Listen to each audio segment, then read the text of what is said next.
அண்ணன் செங்கோட்டையன் அவர்கள் புரட்சித் தலைவர் கட்சி ஆரம்பித்த காலத்திலிருந்து தொடர்ந்து அந்த இயக்கத்திலே இருப்பவர். 77 சட்டமன்ற உறுப்பினராக, மாவட்ட செயலாளராக தொடர்ந்து இருந்து வந்தவர். 87 புரட்சித் தலைவர் மறைவுக்கு பிறகு அப்பொழுது அண்ணன் முத்துசாமி அவர்கள் அமைச்சராக இருந்த போதும் எனக்கு தெரிந்து 11 எம்எல்ஏக்கள்ல ஈரோடு மாவட்டத்தில் 7 பேர், செங்கோட்டையன் உட்பட 7 பேர் இவரோட அம்மாட்ட வந்தாங்க. தொடர்ந்து அம்மாவின் சிறந்த தொண்டராக பணியாற்றியவர்.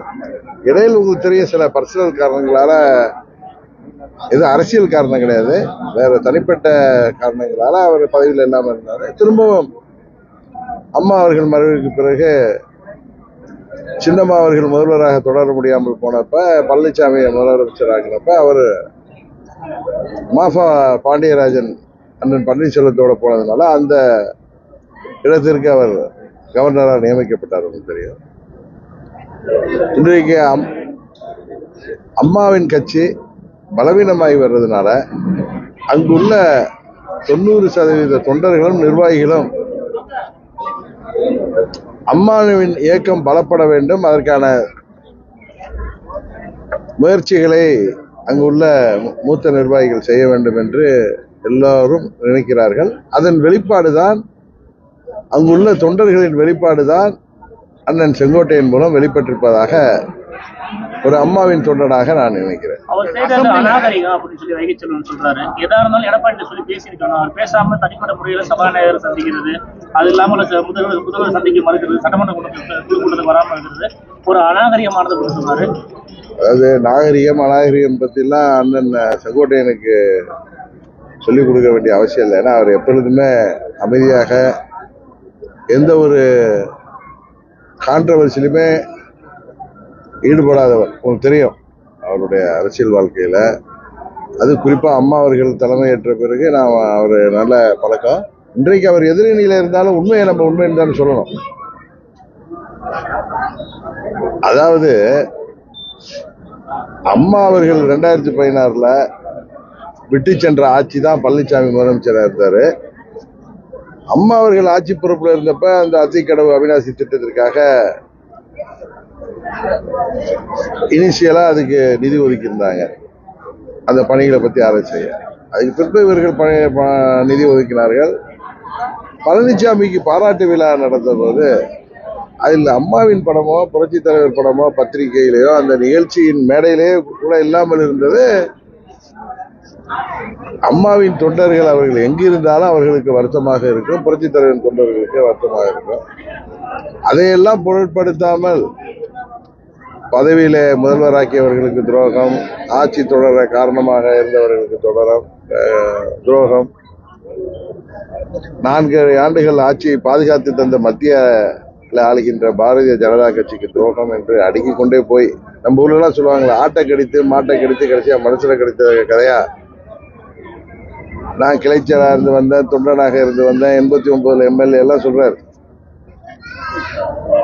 அதற்கெல்லாம் காரணமான அம்மாவையோ புரட்சி தலைவர் படமே அந்த மேடையிலேயோ பத்திரிகையிலே இல்லாததை எப்படி ஏற்றுக்கொண்டு அவர் போய் அந்த மேடையில் இருக்கிறாருங்கிறப்ப, அப்புறம் விளம்பரத்தோட உச்சகட்ட ஒரு என்ன சொல்றது அடிக்ஷன் ஆயிட்டாரா? எல்லாம் அவரு ஏற்கனவே முதலமைச்சர் பதவியில இருந்ததுனாலையும் பண திமிருனாலையும், இன்றைக்கு இரட்டை இலை கையில எப்படியே கைப்பற்றி வச்சிருக்கோங்கிற திமிருனாலையும் அவர் இவ்வாறு செயல்படுவதான் எல்லோரும் கருதுகிறார். ஆத்மாசமா பேசுறாரு. நான் யாரை நம்பி நான் இல்ல, நான் யாருக்காகவும் யாரை எதிர்பார்த்த நான் இல்ல, நானும் ஒரு அதிமுக தொண்டன் தான், எனக்கு ஒரே திமுக தான், நான் வேற யாரையுமே நம்பல, எனக்கு தேவையே இல்லைன்னு சொல்றாரு. இப்ப எல்லாம் ரைட்டு பிரதர்.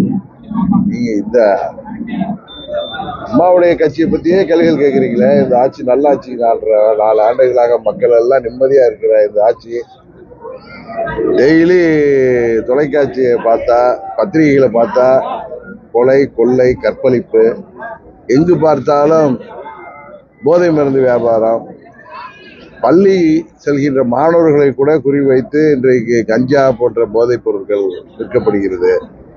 அதற்கு ஆசையும் ஆதரவும் தொடர்பும் இருப்பதாக ஆளுங்கட்சி மீது எல்லா இடங்களிலும் குற்றச்சாட்டு இருக்கு.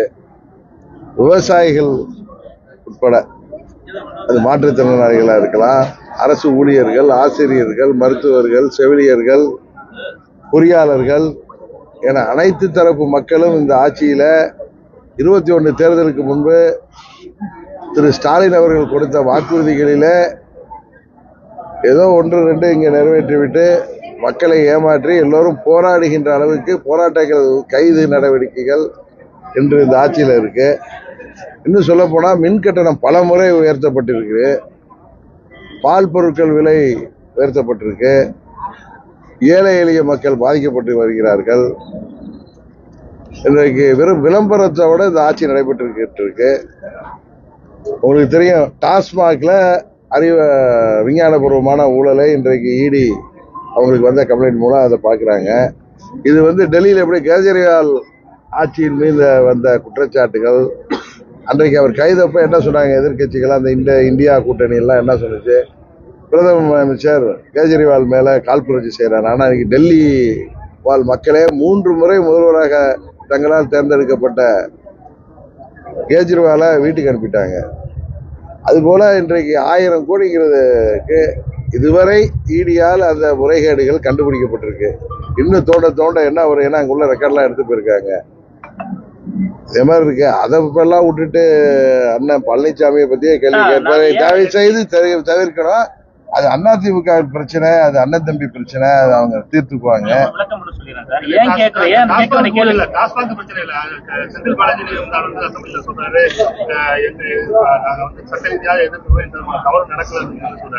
நேற்றுக்கு 2-3 டிஸ்ட்ரிக்ட்ல 40 ரூபா கூட வாங்கி பெரிய பிரச்சனைகள் சமூக வலைதளங்கள்ல போயிட்டு இருக்கு. உண்மைதானுங்க. நம்ம டாஸ்மாக் கடைகள்ல டாஸ்மாக் வருமானம் இந்த அரசாங்கத்துக்கு தேவைன்னு தேர்தல் வாக்குறுதியில படிப்படியாக குறைப்போம்னு சொன்னாங்க. சகோதரி கனிமொழி என்ன சொல்லுவாங்க, பழனிசாமி ஆட்சி நடந்தப்ப பெண்கள் எல்லாம் விதவைகளாக்கி கொண்டிருக்கிறார்கள், மதுக்கடைகளை மூட வேண்டும் நல்ல வசனம் பேசினாங்க. இன்னைக்கு அவங்க அதை பத்தி வாய் திறக்கிறதே இல்லை. பாராளுமன்றத்தில் போய் நின்றுட்டு மத்திய அமைச்சர் சொல்லாததான் சொன்னதான் திமுக பாணியில, அந்த கோயம்புத்தூர் பாணியில பொய்ய கிளப்புறாங்க. அவர் தமிழ்நாடு எம்பிக்கள் நீங்க டிஸ்ஆனஸ்டா இருக்கீங்க. டிஸ்ஆனஸ்டா தெரியும், நேர்மையா இல்லை. ஏன்னா நீங்க எங்கள்கிட்ட இந்த திட்டத்துல உங்க சீஃப் செக்ரட்டரிய இந்த திட்டத்துல நாங்க ஈடுபாடா இருக்கோம், இதுக்கு ஒரு கமிட்டி அமைச்சிருக்கோம், உங்க அந்த PM ஸ்ரீ திட்டத்தை நாங்க தமிழ்நாட்டில் நடைமுறைப்படுத்துவதற்கு மிகவும் ஆர்வமா இருக்கோம். 24, 25 நாங்க கையெழுத்து போடுறோம் அப்படி எல்லாம் சொல்லிட்டு பல்டி அடிச்சதை அவர் சொல்றாரு. அப்ப இவங்க ஒரு சபையில இவங்க அமைச்சரை பேச விடாம கூக்குரல் இட்டதோ அவர் இவங்களை பார்த்து சொல்றாரு, நீங்க டிஸ்ஆனஸ்டா இருக்கீங்க, அன்கல்ச்சர்டா இருக்கீங்க. உடனே தமிழ்நாட்டு மக்கள் அன்சிவிலைஸ்ன்னு சொன்னாங்கன்னு பொய்யா சொல்றாங்க. அதுக்குதான் அவர் போய் சொன்னாரு, நீங்க முன்னாள் முதலமைச்சர் அம்மா அவர்களையே சட்டமன்றத்தில் தாக்கியவர்கள் நீங்களா கல்ச்சரை பத்தி பேசுறீங்கன்னு பேசுறாங்க. அதை தொடர்ந்து நிதி அமைச்சர் நிர்மலா சீதாராமன் சொன்னாங்க. இது போல திசை திருப்பும் நாடகம் தான் இன்னைக்கு திமுக ஆட்சியில் நடக்குது. இன்னொன்னு சொல்ல போனா உங்களுக்கு நல்லா தெரியும், பழனிசாமி தான் மேல வழக்குகள் வந்துவிடக்கூடாதுன்னு திமுகவிற்கு பயந்து கொண்டு அவர் இரட்டையிலையை இன்றைக்கு திமுகவின் வெற்றிக்கு மறைமுகமாக பயன்படுத்தி அம்மாவின் கட்சியை அழித்து கொண்டு வருகிறார்னு ஊரறிந்த ரகசியம். அதனால பழனிசாமி பேசுறதை பத்திலாம் நம்ம பெருசா எடுத்துட்டு பேச வேணாம். அவர் எல்லா டயலாக் விடுவாரு, அப்படியே அதுல இருந்து மாறி வந்துருவார். அதே நேரத்தில் நான் ஏதோ செங்கோட்டையனை தூண்டி விடுறதுக்காக பேசல. செங்கோட்டையுடைய நடவடிக்கை நம்ம உங்களுக்கு தெரியும், நியாயமா இருந்தா நியாயமா இருக்குன்னு சொல்லுவோம். செங்கோட்டையன் எதற்காக வருத்தப்பட்டாரோ அது எல்லோருடைய வருத்தம். அது அம்மாவின் தொண்டர்கள், புரட்சி தலைவருடைய தொண்டர்களுடைய வருத்தம். அம்மா அவர்களால் உருவாக்கப்பட்ட நிதி ஒதுக்கப்பட்ட அந்த திட்டத்திற்கு அம்மா அவர்கள் ஆட்சியில எஞ்சி இருந்த காலத்தை ஆட்சி செய்த பழனிசாமி, இவர் ஒன்றும் மக்கள்கிட்ட ஓட்டு கேட்டு இவர் எல்லாரையும் வெற்றி பெற செய்து இவர் மக்களால் தேர்ந்தெடுக்கப்பட்ட முதல்வர் அல்ல. அம்மா அவர்கள் இடத்துல லாட்டரி யோகம் மாதிரி உட்கார்ந்தவர். அதுல நிதியை ஒதுக்கிட்டு இவர் போய் அங்க நின்றுட்டு நரகாசுரம் மாதிரி நின்றுட்டு அந்த மைசாசுரம் மாதிரி நிக்கிறதெல்லாம் மிகவும் கேலி கூத்தா இருந்துச்சு. இப்படி ஒரு விளம்பர பிரியம் ரொம்ப பார்க்கவே நமக்கெல்லாம் ரொம்ப நகைச்சுவையாக இருந்துச்சு. அதனால மூத்த நிர்வாகியான செங்கோட்டையன் அதில் குரல் கொடுத்திருக்காரு. இன்னொன்னு சொல்றேன், அங்க உள்ளவர்களின் 90% பேருடைய மன ஓட்டத்தை அவர் வெளிப்படுத்தியிருக்காரு தான் நான் சொல்றேன். அதே எடப்பாடி பழனிசாமி நான் பாஜகவோடய போக மாட்டேன், கூட்டணியே கிடையாதுன்னு சொன்னவர் இப்ப ஏன் மாறி வர்றாரு? அவர் 3 அடிப்படைய வைக்கிறதுல ஒன்றும் அப்படிலாம் ஒரு வேலைகளை பாஜக செய்ய வேண்டிய அவசியம் இல்லை. சென்னை உயர்நீதிமன்றம் தான் தேர்தல் ஆணையத்தை அந்த டிஸ்பியூட் எல்லாம் அந்த பிரச்சனைகள்லாம் விசாரிச்சு சின்னம் வழங்குவது பற்றிய அந்த சட்டத்தின் அடிப்படையில் விசாரிக்க சொல்லியிருக்கோம். இது எல்லாத்தையும் நம்ம மத்திய அரசாங்கத்தையும் பழனிசாமி தவறுகளை எல்லாம் நம்ம பெரிய அரசியல் ஜாம்பவான்ன பேசுறதெல்லாம் உங்க நேரத்தையும் எங்க நேரத்தையும் வீணடிக்கிறாரா? அது தமிழக அரசு ஏதாவது இதெல்லாம் இப்ப உங்களுக்கு தெரியும், நாடுல சட்டம் ஒழுங்கு சந்திச்சிருக்குது. பால்வாடி பள்ளிக்கு போற பச்சிலம் குழந்தை முதல் மூதாட்டி வரை பாதுகாப்பு இல்லை. பெண்கள் தனியாக வெளில போக முடியல. எங்க பார்த்தாலும் கொலை கொள்ளை. 5000த்துக்கும் 10,000த்துக்கும் போதைக்கு அடிமையான இளைஞர்கள், வேலைவாய்ப்பு இல்லாத இளைஞர்கள் கூலிப்படைகளாக மாறி கொலை செய்கின்ற நிலைமை. இன்றைக்கு முதல்வரின் குடும்பத்தை தாண்டி யாருக்குமே பாதுகாப்பு இல்லாத சூழ்நிலை. எல்லாவற்றிலும் ஊழல் முறைகேடுகள், எல்லாவற்றிலும் குற்றச்சாட்டு. விலைவாசி பல மடங்கு உயர்ந்திருக்கு. அவர்கள் கையில இருக்கிற பணபலத்தை வச்சு மக்களை ஓட்டுக்கு விலை கொடுத்து வாங்கி விடலாங்கிற கணக்கு போடுறாங்க. கூட்டணி எல்லாம் மக்கள் முறியடித்து விடுவார்கள். இந்த 26 சட்டமன்ற பொதுத் தேர்தலில் நாங்கள் தேசிய ஜனநாயக கூட்டணியை உறுதியாக திமுகவை ஆட்சி பொறுப்பிலிருந்து அகற்றி எங்களது கூட்டணி ஆட்சி தமிழ்நாட்டில மக்களாட்சியாக மலரும். பேசும்போது பாரத பிரதமர் மோடியை புகழ்ந்து பேசுறாரு. அவர்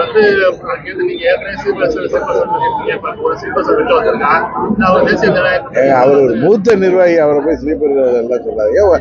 அங்க ஒரு தவறு நடந்திருக்கு அவர் மாவட்டத்திலேயே, அது தாங்க முடியாம அந்த மண்டலத்தில் நடந்தது அந்த நிகழ்ச்சியை நடத்துறவங்கள்ட்ட சொல்லிட்டாரு. எனக்கு போக மனசு இல்லைங்கிறாரு. அதுல அதற்கு சரியான பதில் கிடைச்சிருக்காது. அது இருக்கலாம். அது நான் இங்க உட்காந்து யோசிச்சேன். நான் அம்மா மக்கள் முன்னேற்ற கழகம் 8 ஆண்டுகளாக எங்க தனி கட்சி நடத்திட்டு இருக்கோம்.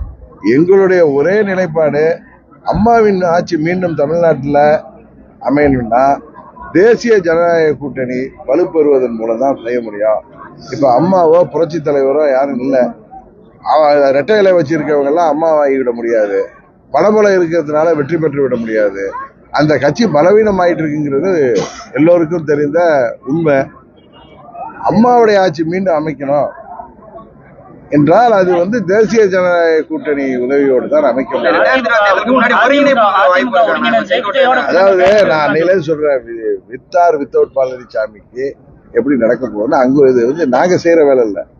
அங்கு உள்ள நிர்வாகிகளும் தொண்டர்களும் ரெட்டையில அங்க இருக்கு அப்படின்னு தங்களை ஏமாத்திக்கிட்டு பழனிசாமிக்கு காவடி தூக்கிட்டே இருந்தாங்கன்னா 26 தேர்தலுக்கு பிறகு நான் திரும்ப சொல்றேன், பழனிசாமி அம்மாவின் கட்சிக்கு மூடு விழா நடத்திடுவார். அதுக்கப்புறம் தான் நாங்கள் எல்லாம் சேர்ந்து அதை மீட்டெடுக்கிற காலகட்டம் வருவதற்கு விட்டு விடாதீர்கள். தேர்தலுக்கு முன்பே யோசியுங்கள், நல்ல முடிவெடுங்கள், பழனிசாமியை திருத்த பாருங்கள். திருந்தவில்லை என்றால் எது கட்சிக்கு நல்லதா செய்யுங்க. மூத்த அதிமுக முன்னாள் அமைச்சர் வைத்திலிங்கத்தை நீங்க சந்திச்சிருக்கீங்க. சசிகலா அதே சசிகலா ஓபிஎஸ் இது வரைக்கும் சந்திக்கல. அவங்க சந்திச்சிருக்க மாட்டாங்கன்னு உங்களுக்கு எப்படி தெரியும்? நீங்க அன்னைக்கு அண்ணா முன்னாள் அமைச்சர் வைத்திலிங்கத்துக்கு உடல்நல விசாரிக்கிறதுக்காக நான் போனேன். நான் போயிட்டு கிளம்பி வந்துட்டு இருக்கிறதுக்கு அப்புறம் தான் சொன்னாங்க எங்க சித்தி அங்க போயிருக்காங்கன்ட்டு.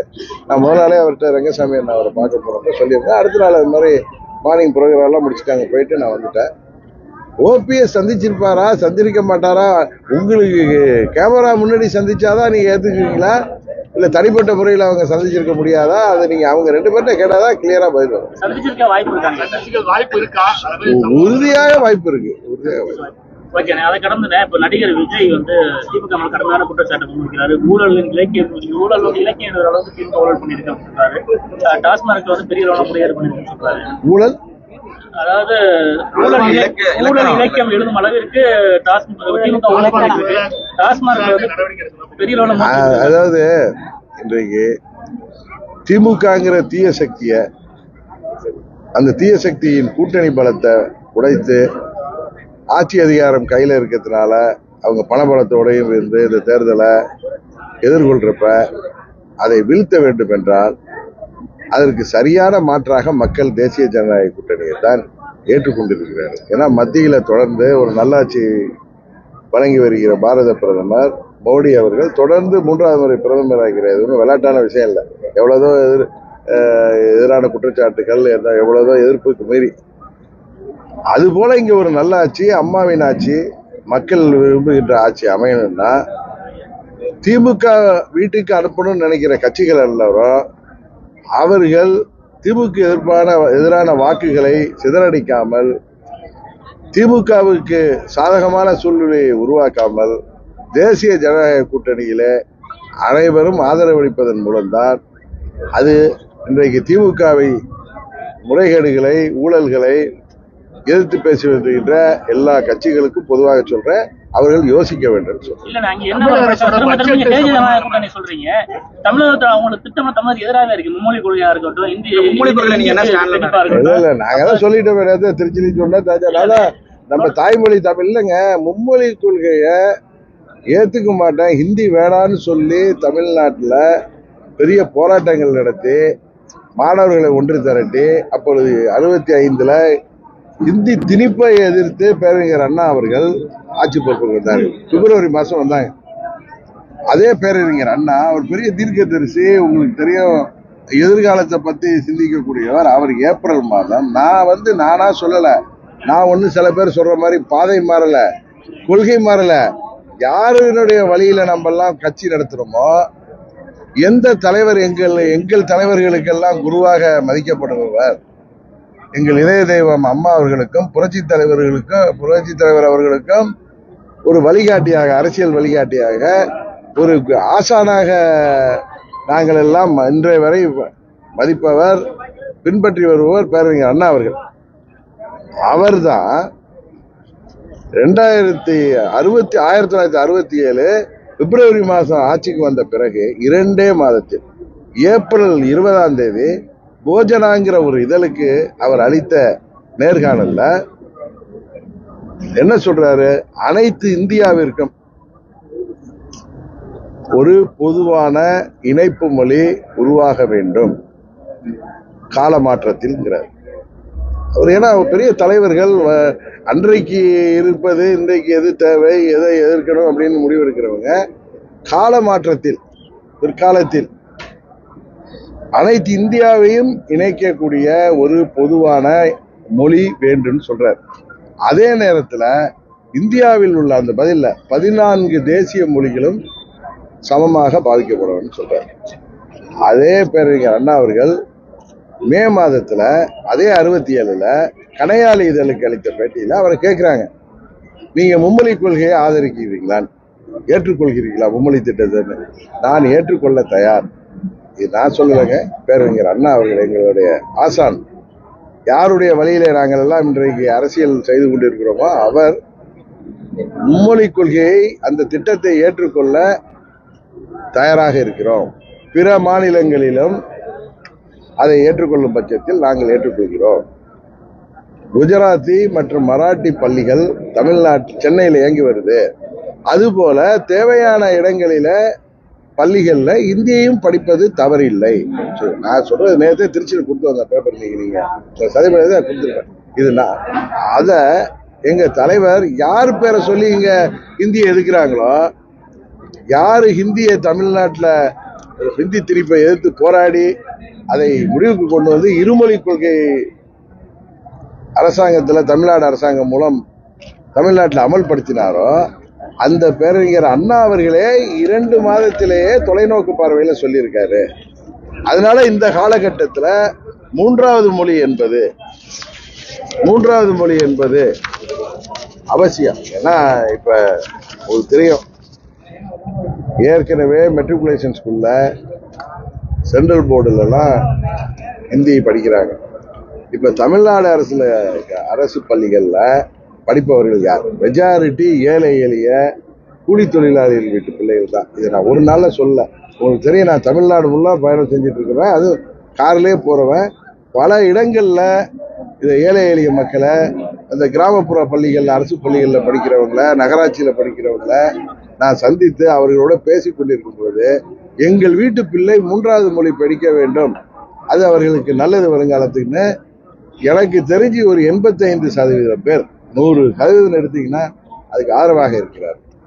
அதனால இது அந்த காலம். இதுல நீங்க தாய்மொழி கல்வியை மும்மொழி கொள்கையில தாய்மொழி கல்வி, ஆங்கிலம், அண்ணா சொன்ன மாதிரி 3வது ஒரு இணைப்பு மொழியாக ஒரு மொழியை படிக்கணும். அண்ணா டைரக்டா சொல்லல, ஆனா இந்தியா முழுவதற்கும் ஒரு இணைப்பு மொழி உருவாகணும்னா நீங்க ஒரு மொழி படிச்சா அது எந்த மொழியா இருக்குன்னு சொல்றேன். அது ஹிந்தி தான் எளிய. அதை தான் அவர் இன்டைரக்டா சொல்றதா நான் நினைக்கிறேன். இதுல பாதை மாறுறதோ கொள்கை மாறுறதோ பாஜக கூட்டணியில இருக்கிறதுக்காக பேசுறதா கிடையாது. நான் நேற்றே சொன்னேன் தஞ்சாவூர்ல, நான் பாஜக கூட்டணியில இல்லாம இருந்திருந்தேன்னா இன்னும் இதை அழுத்தமாக 3வது மொழி தமிழ்நாட்டுக்கு வேண்டும் என்பதை நான் அழுத்தமாக எல்லா செல்கின்ற இடங்களில் எல்லாம் சொல்லுவேன். அதை செய்ய அந்த அரசாங்கம் செய்ய வேண்டும் என்று நான் அவர்களுக்கு கோரிக்கை வைக்கிறேன். சிம்பிளா கேக்குறேன். திரும்ப திரும்ப ஜெயலலிதா கூட்டணிக்கே போறீங்க. பாஜக அதிமுக ஒருங்கிணைச்சு மற்ற கட்சிகளை கூட்டணி வச்சு திமுக எதிர்க்க முடியாதா? விஜய் அதிமுக கூட்டணிக்கு வந்தாலே அதிமுக வச்சு ஒரு கருத்து கணிப்பு சொல்றாங்க. அப்ப அதிமுக ஒருங்கிணைச்சு கருத்து கணிப்புல 1000 சொல்லுவீங்க சார். விஜய் முதல்ல அவங்களோட வர்றேன்னு சொன்னாரு இல்லையா? இன்னொன்னு அது நடத்ததா சில பேர் பேசுறாங்க. அவங்க கூட வந்துட்டு அவர் தான் ஸ்ட்ராங்கா சொல்லிட்டாரு, எங்க தலைமையில தான் கூட்டணி. அவரு எப்பயும் அதான் கிளியரா சொல்றாரு. நீங்க சொல்ற மாதிரி இன்னைக்கு அதிமுகங்கிறது அம்மாவும் புரட்சி தலைவரும் இல்லை, பழனிசாமியும் வேற யாரும் அந்த இடத்துக்கு வர முடியாது. அதனால உண்மையை உணர்ந்து, யதார்த்தத்தை உணர்ந்து, அம்மாவின் தொண்டர்கள் அனைவரும் ஓர் அணியில் இணைந்து தேசிய ஜனநாயக கூட்டணியில எந்தெந்த கட்சிகள் இருக்கு, எந்தெந்த கட்சியில வரப்போகுதுன்னு காலம் பார்த்துங்க. அனைவரும் ஒன்றிணைந்து திமுகங்கிற தீய சக்தியை வீழ்த்த முடியுங்கிறது தான் என்னுடைய நிலைப்பாடு. நீங்க அதுல என்னதான் திருப்பி கேட்டாலும் அதுல நீங்க சொல்ற மாதிரி அனுமானங்களுக்கு எல்லாம் நான் பதில் சொல்ல முடியாது.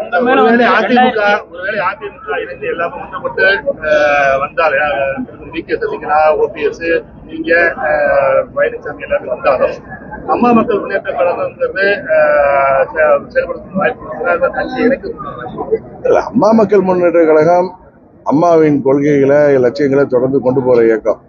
எல்லாரும் ஒன்று இணைகிறப்ப நாங்க அந்த கூட்டணியில இணைப்படுறது எளிதான ஒன்று. நாங்க போய் திரும்பவும் அதுல போய் அந்த இடியப்ப சிக்கல்ல எங்க தொண்டர்களோ நிர்வாகிகளோ மாட்ட விரும்ப மாட்டாங்க. கூட்டணியாக அம்மாவின் தொண்டர்கள் அனைவரும் அதுதான் ஓர் அணியில் இணையணும்னு சொல்றேன். நீங்க சொல்ற மாதிரி ஒரு தேவை ஏற்பட்டால் அந்த நேரத்துல எங்க தொண்டர்கள் முடிவு தான் எங்க முடிவு. நாங்க சில பேர் மாதிரி பிடிவாதக்காரர்கள் இல்ல. திமுக வீழ்த்துவதற்கு எவ்வளவு வேணாலும் விட்டு கொடுத்து போறவர்கள் தான் நாங்க. அதனால அப்ப பாசிட்டோம். வழக்கு போடும்போது லட்சுமண் போன்ற மூத்த பத்திரிகையாளர் சொன்னாங்க, நாளைக்கு உங்களுக்கு அந்த வரலாம் கையிட்டு சிரிக்காதீங்கன்னு சொன்னாங்க. இப்ப அதிமுக பாஜக மிரட்டுன்னு சொல்றாங்க. அதிமுக கொண்டு இல்ல, திமுகவுக்கு இதுதான். திமுக கைகட்டி சிரிச்சிச்சுல. அவர் ராமமோகன் ராவ் சீஃப் செக்ரட்டரி இருந்தப்ப செக்ரட்டரியேட்டுக்கு போனா இதுல டாஸ்மாக் இதுக்கு போனா. அதனால தனக்கு வந்தா அது ரத்தம், அடுத்தவங்களுக்கு வந்தா தக்காளி சட்னின்னு தமிழ்நாட்டில் உள்ள கட்சிகள் இருக்கிறப்ப என் மேல பாஜக வழக்கு போடலங்க.